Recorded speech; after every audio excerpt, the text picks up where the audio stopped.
আসসালামু আলাইকুম ভিউয়ার্স। আমার হাতে দেখতে পারতেছেন একটা ক্যানভাস। ক্যানভাসের মধ্যে ক্যালিগ্রাফি আর্ট করেছি। তো ক্যালিগ্রাফিটা আমি এখন আপনাদেরকে দেখাচ্ছি।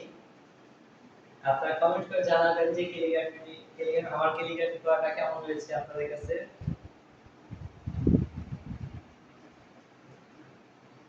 এই হলো ক্যালিগ্রাফি। এটা হলো ব্যাকগ্রাউন্ডটা ক্যালিগ্রাফি করা হয়েছে সাদা কালার দিয়ে আর উপর দিয়ে হলো ব্ল্যাক কালার দিয়ে আল্লাহ লেখা হয়েছে আর নিচে যেমন সাইনটা দেওয়া হয়েছে এই। আপনারা অবশ্যই কমেন্ট করে জানাবেন আপনাদের কাছে কেমন লাগলো আমার ক্যালিগ্রাফিটা।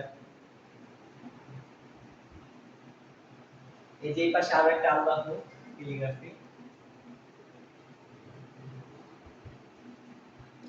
দেয়ালে রাখলে ভালোই লাগবে, অসাধারণ দেখা যায়।